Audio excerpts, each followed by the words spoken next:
O Grupo Escolar Roberto Trompowski é a escola mais antiga de Joaçaba, que foi inaugurada em 15 de julho de 1935, construída de madeira com 4 salas de aula. Mais tarde, tendo em vista o aumento da população na cidade e a grande procura de matrículas para a escola primária, a escola precisou ser ampliada no início da década de 1940.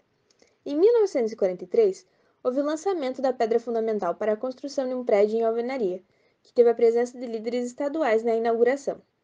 Esse estabelecimento de ensino teve como seu primeiro diretor efetivo o professor José Mota Pires, que teve sua vida inteira dedicada à educação. Excelentes professores marcaram a vida dessa geração, que hoje faz questão de educar seus filhos no já tradicional estabelecimento até o ano de 1980, quando foi demolido para a construção do atual edifício. No ano de 1998, o Grupo Roberto Trompowski contava com 476 alunos integrantes da educação infantil e ensino fundamental, primeira a quarta série. No ano de 2000, foram ampliadas as instalações físicas do Grupo Roberto Trompowski, com a construção de 8 salas de aula. Em 2003, concluiu-se a implementação dos anos finais do ensino fundamental e atualmente conta com 5 turmas de educação infantil, 21 turmas de anos iniciais de ensino fundamental e 15 turmas de anos finais do ensino fundamental, contando com aproximadamente 853 estudantes e 81 professores.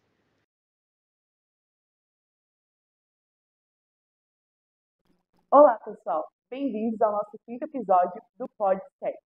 Eu me chamo Júlia Clancripa e estudo no nono ano B da Escola 7. Eu frequento o colégio desde 2016.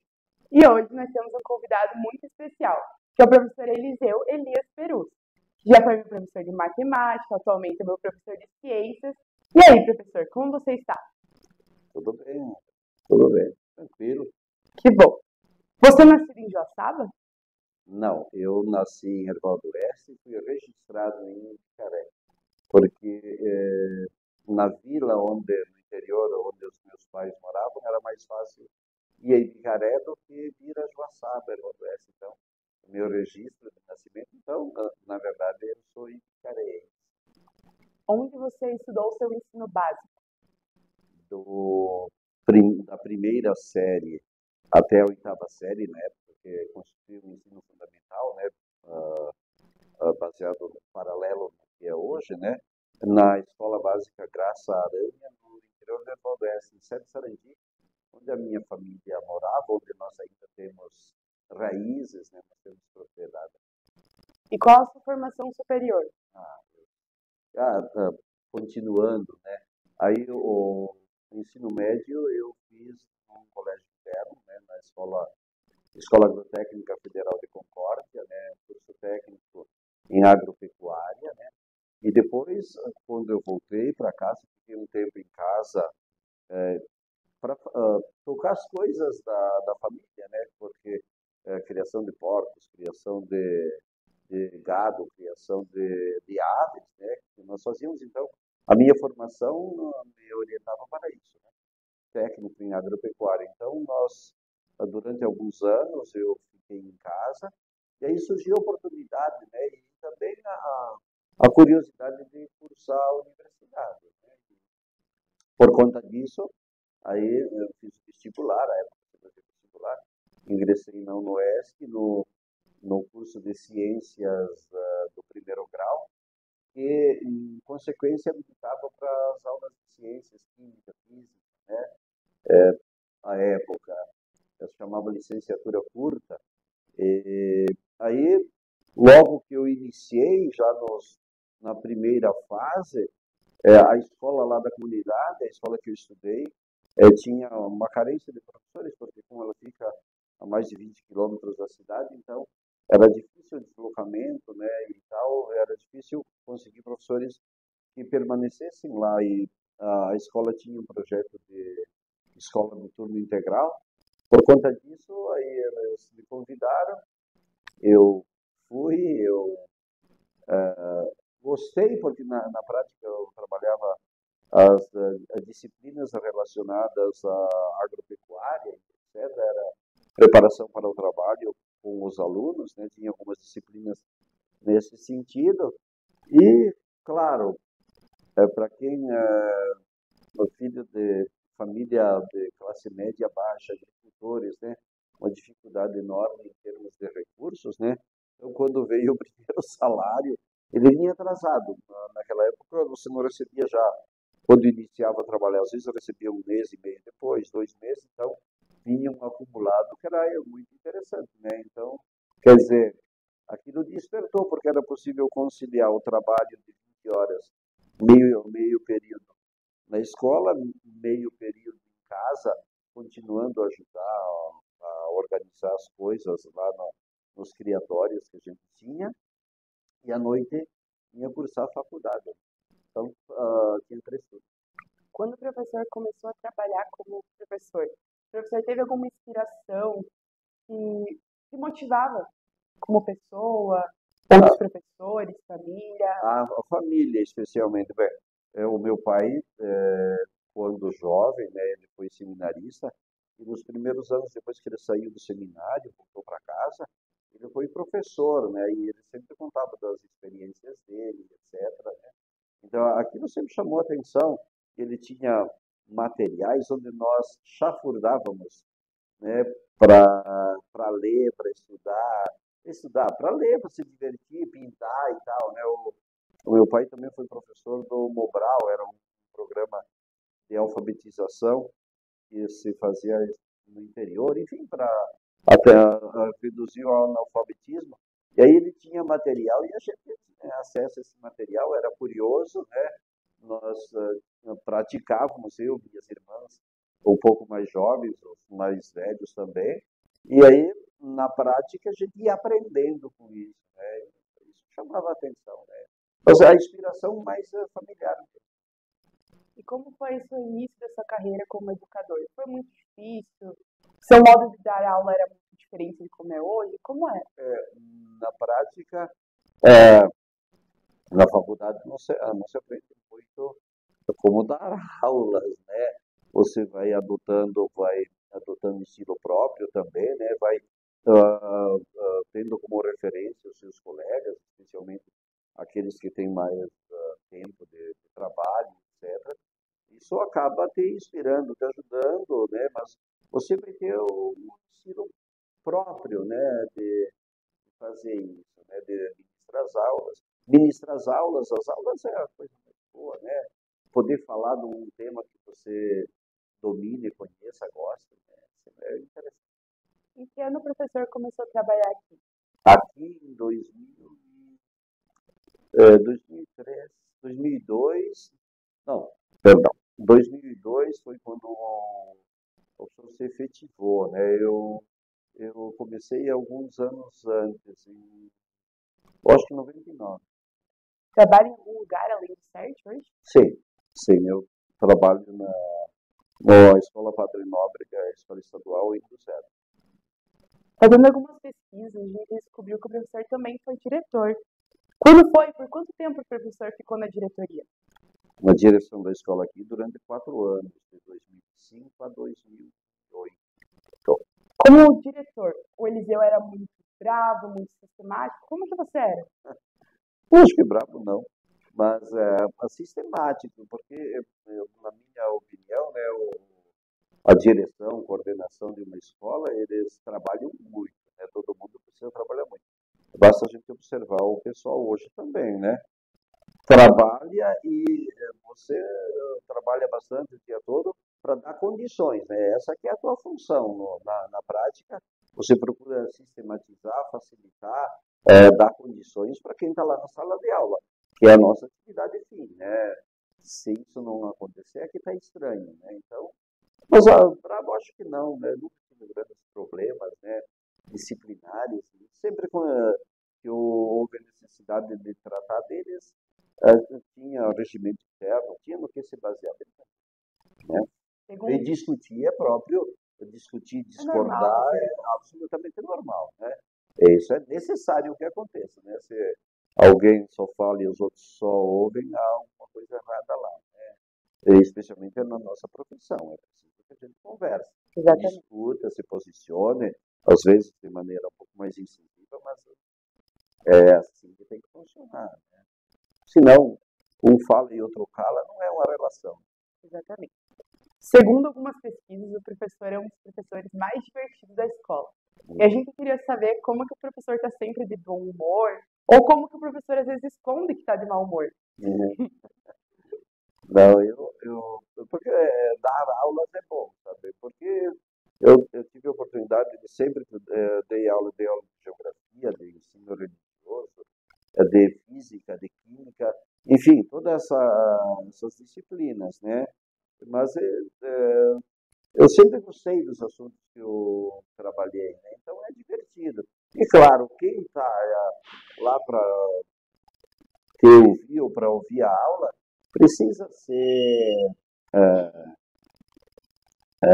chamado a atenção, ou ele precisa enxergar alguma coisa atraente, né? Então, tu está falando com crianças, com jovens, né? Então, precisa de alguma motivação. Então, quando se faz brincadeiras, é uma maneira de quebrar essas barreiras, né? Já que, falando da idade, vamos dizer assim, né? Essa distorção que há entre as gerações, né? As gerações dos alunos e a minha geração é bastante grande, né? A diferença, então você precisa ser um pouco mais divertido, né?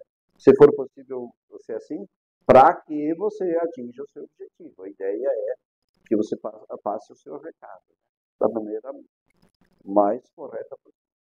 Hoje você pensa em voltar para o cargo do diretor?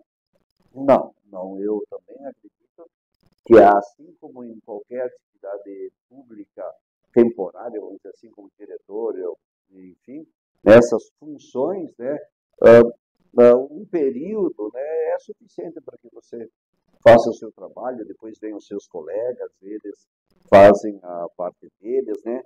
A gente progride assim, né? A diversidade de ideias, né? Eu acho isso. 4 anos está ótimo. 4 anos está ótimo.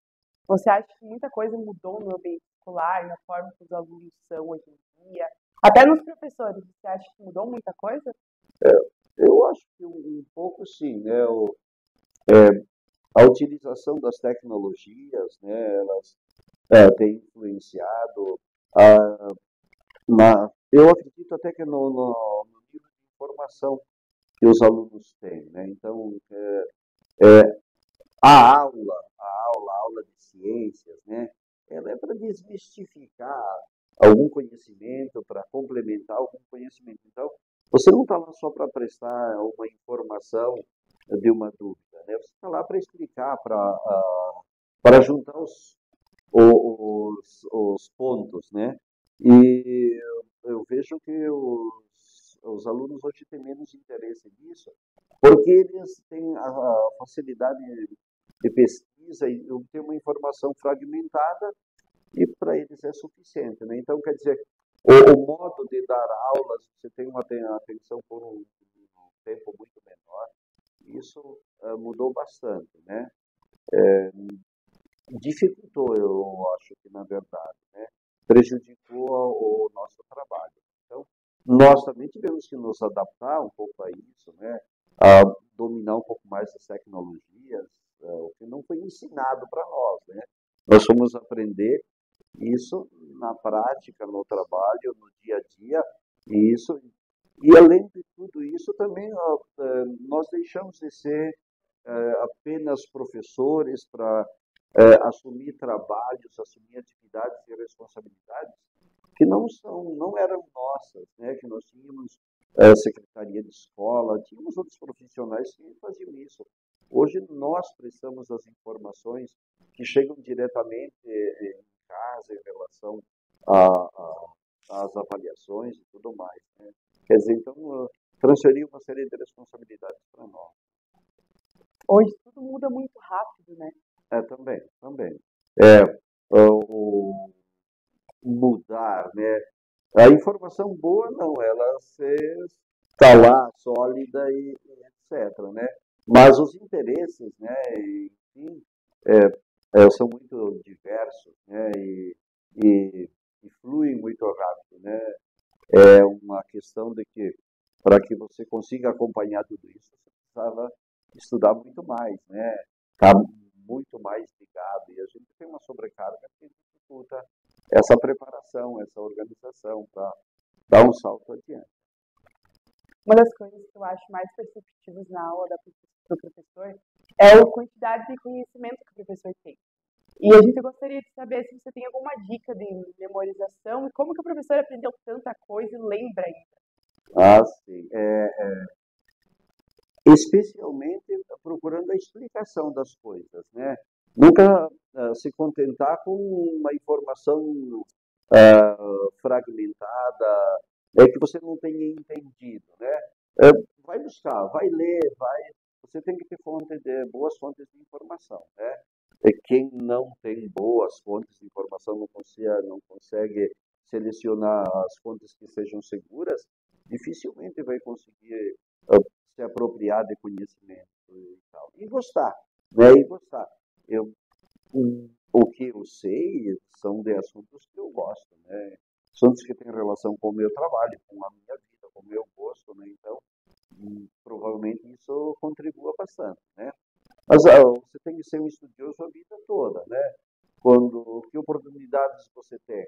Você assiste noticiário? Quantos noticiários você assiste, né? Como é que você assiste acreditando em tudo que é dito? Você tem que ter uma capacidade de selecionar o que é bom, o que é ruim, o que te influencia, o que não, né? Isso faz parte da tua formação, né? É isso que ler e interpretar o mundo, né? Passa por isso, passa por você conseguir ler, ter jornal, né? O jornal, revista, internet, canais de televisão, né? A gente precisa estar informado, né? Precisa buscar isso. Qual foi seu maior desafio? Em relação a trabalho? O maior desafio em relação ao trabalho, eu acho que foi ser diretor de escola, né? Foi ser diretor de escola. A primeira vez que eu fui diretor de escola foi do Nuperage, então a gente tinha um desafio grande lá por conta de que a escola estava mudando, né? Nós tínhamos uma escola itinerante, né? Nós todos os dias nós íamos para uma comunidade diferente, passávamos o dia, ministrávamos as aulas, e, enfim. Então ela tinha uma sistemática aí, justamente no período em que fui convidado para ser diretor, houve uma série de mudanças, né? Então essas mudanças produziram desafios bastante grandes, né? Que foi necessário que a gente tivesse apoio, boa vontade, né? E tudo mais para enfrentar e para resolver, para conseguir dar conta. Acho que esse é o maior, pontualmente, né? Mas o desafio sempre existe. Ser professor é um desafio contínuo, né? Não tem dia assim, hoje eu vou lá para a escola, nem sei o que eu vou fazer. Isso não existe, né? Você se planeja em casa, você se organiza para chegar com a história pronta, né? O que eu vou fazer, como eu vou fazer. Umas coisas que eu comento com meus colegas é que ser professor não é só vir para a escola. Tem todo fora do horário, depois de prova, pensar em trabalho, pensar em atividade é uma coisa tão difícil, né? Sim, é trabalhosa. E a maioria das pessoas que não tem um professor na família, um professor que faça todas essas coisas, não conseguem entender, né, que o trabalho de professor não é exclusivamente. Se ele fosse só o trabalho de escola, ele seria muito tranquilo, né? Mas a jornada praticamente dobra em casa, né? Incluindo as noites, os finais de semana, né? Então sempre há trabalho. Quando a gente começa alguma coisa, a gente sempre almeja coisas grandes. Quando você começou aqui no colégio, você imaginava que você ia ser diretor? Não assim imaginar eu vou ser diretor, não almejava, né? Mas quando surgiu a oportunidade, sim, sabe que eu me sinto com possibilidades de entregar alguma coisa para a escola, né? De ajudar, de fazer a escola evoluir, né? Sim, mas não imaginava, não. O que você acha do sistema educacional atual? Mudaria alguma coisa? sistema educacional, olha só,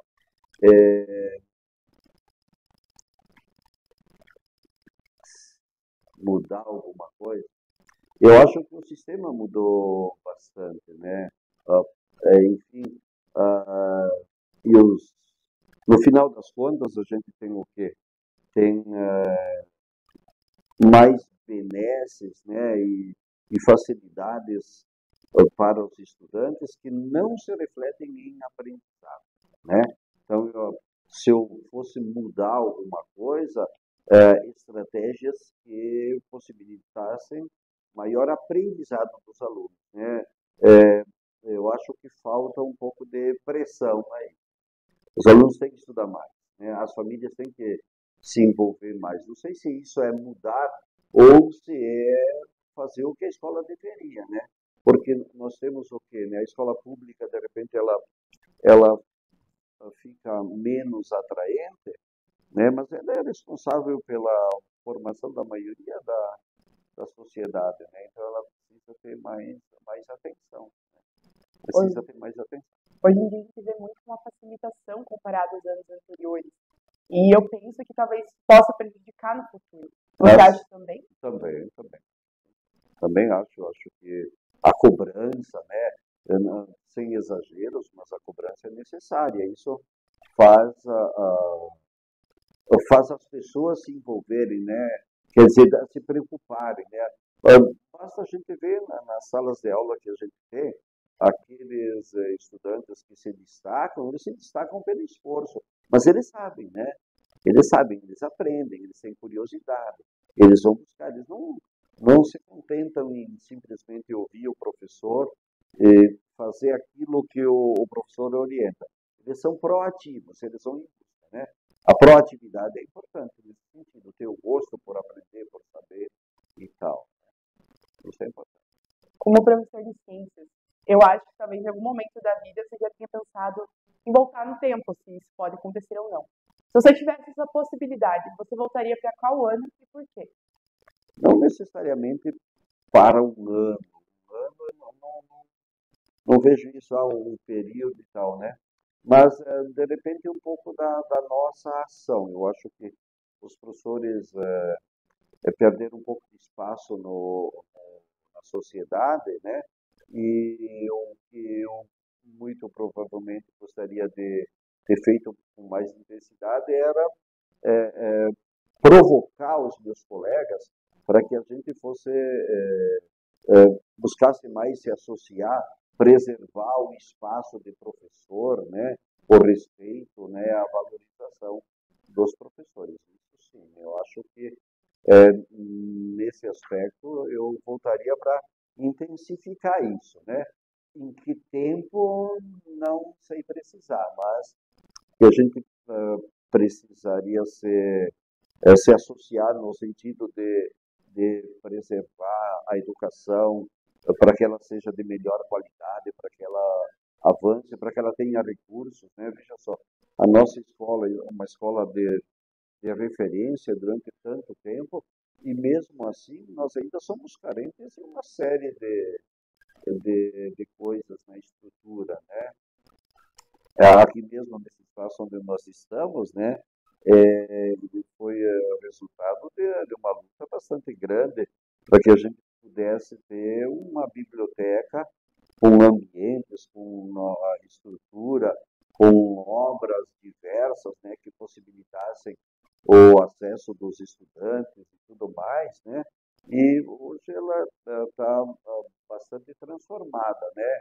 E reduzida em relação ao seu tamanho, em relação às obras, né? Por exemplo, uma outra questão, um laboratório das ciências, né?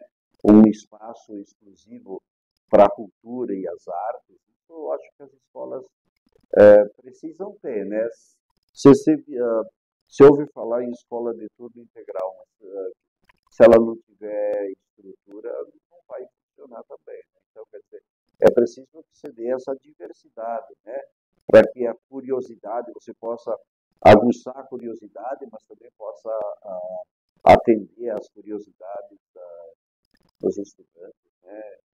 aprofundar, né, melhorar, oportunizar, né, porque nós temos tem muitos talentos na escola, né, nas turmas, né, e alguns são talentos esportivos que eles precisariam ter estrutura para ser atendidos. Outros têm nas outras áreas, né, na cultura, na dança, né, nas ciências e tudo mais.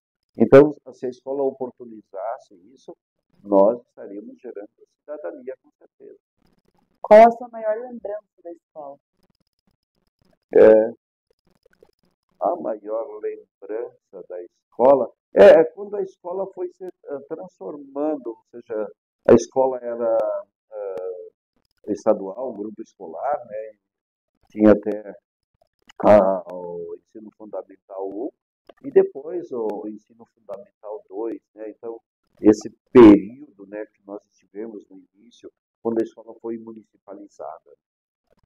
Esse é o período que eu acho interessante, né? Porque a escola mudou, né? Mudou bastante, né? Nesse sentido, né? Passou a ter o ensino fundamental 2, também passou a ser municipal, né? Então, naquele tempo, essa questão da municipalização do ensino era muito propalada e etc., né? E houveram ótimos exemplos, né? Em que os municípios assumiram escolas do Estado e passaram a desenvolver sistemas próprios, organização própria, que foi bastante interessante para a educação, né? Em outros lugares, nem tanto, né? Mas no contexto geral, sim. Pena que veio bastante ônus e não veio todo o bônus que era prometido, né? Porque nesse processo de municipalização, se prometia que as escolas, que as redes seriam muito mais recursos e tal, né? E isso ia propiciar que a estrutura melhorasse e tudo mais. Além das escolas que você trabalha, a gente sabe que faz algumas atividades comunitárias. Eu ainda gostaria de saber como funciona, como faz para participar. É que você não é só um trabalhador, você é um cidadão da sociedade, né? Se a gente entender isso, né, tem várias oportunidades de trabalhar, de dar o esforço do teu minguinho para a comunidade, né? Como assim, né? Ou vinculado à igreja, né, a religião que você professa, ou num clube de futebol, num clube esportivo, ou num outro grupo qualquer, né? Então, eu particularmente, na minha comunidade, eu participo da capela, da organização, da coordenação, das atividades, né? Então, quer dizer, mas sempre trocando com outras pessoas, né? Quer dizer, é bem dinâmico, né? Você ajuda, num período é você quem é responsável, depois é outros grupos, né? Mas sempre ajudando, né? Quer dizer, você nunca se afasta daquilo, né? E a vida em comunidade é para a gente entender as outras pessoas, né? Veja só, assim, numa comunidade, seja ela católica ou de qualquer confissão religiosa, as pessoas elas vão lá porque elas têm alguma necessidade também, né? Então, poder compartilhar as dificuldades, os sofrimentos, às vezes ouvir uma pessoa e também falar com as pessoas, isso ajuda. Tem muitas pessoas que são solitárias ou que potencializam os seus problemas. Quando você conversa com elas, elas falam com você, etc. Isso tende a ajudar, né? Faz o problema parecer menor do que ele parecia antes, né? Isso também é importante. E fazer as comunidades crescer, organizadas, né? De modo que elas tenham a estrutura básica. Por exemplo, isso ensina as comunidades a se organizarem para reivindicar seus direitos, né? Para ter melhor qualidade de vida, para melhorar a rua, para melhorar aspectos que são da vida da comunidade. E hoje uma coisa que eu vejo que é muito importante é a gente ajudar. Porque Porque hoje a gente vê que tem muitas pessoas carentes que precisam. E uma frase que meu professor sempre fala que eu levo para a minha vida é que ninguém tem tão pouco que desse pouco não possa dividir. Então é muito importante que a gente faça esses trabalhos sociais. Vamos dividir o que é bom para que ninguém tenha que sofrer sozinho, né? Exatamente. Então, nesse sentido também. E a aposentadoria, ela está perto? Eu tenho a perspectiva de aposentar aqui da rede municipal nesse ano, né? Então, espero certa ansiedade. Mas também sem problema nenhum, vai demorar um pouquinho mais, mas eu acredito que até o final do ano isso aconteça. Quais são os seus planos para o futuro? Pretende viajar, ficar mais com os filhos? Quais são? Assim, pretendo utilizar bem o tempo fazendo outras atividades, né? Ou atividades que eu gosto no interior, né? Eu gosto de criar animais, eu gosto de plantações, né? Tudo isso eu tenho como plano para desenvolver, né? Claro, os filhos, eles já são um pouco mais crescidos, mas eles sempre precisam de alguma orientação, de algum auxílio, claro, a gente vai estar por aí. E descansar, né? Ter uma vida mais tranquila, etc. Continuar se envolvendo na comunidade, né? E quem sabe outros projetos que aconteçam, né? No dia a dia, oportunidade, né? Às vezes você fica lá atento e aparece alguma oportunidade, se você achar ela interessante. Pode ser. Você sente falta de alguma coisa da escola? Bom, eu não posso antecipar que eu vá sentir falta, né? Eu tenho que vivenciar o período para saber, aquilo lá me fez falta. Agora, o dar aulas, né? Ou ministrar uma aula, ou explicar aquela sequência, né? Por mais que você planeje uma aula, a sequência da aula, uma aula é sempre diferente da outra, mesmo que tenha que dar o mesmo tema para várias turmas, né? Porque aí, lá no meio você tem uma curiosidade, né? E eu gosto das curiosidades, me fazem bem, né? Eu digo que a curiosidade é a mãe da aprendizagem, né? Então, se há uma pergunta, eu normalmente interrompo se ela tem a ver, né? E respondo ela, né? Procuro explicar aquilo que foi perguntado, porque aquilo era a partir de uma curiosidade, então gera uma aprendizagem. Temos que o professor trouxe alguma foto. Eu gostaria de saber a história dela.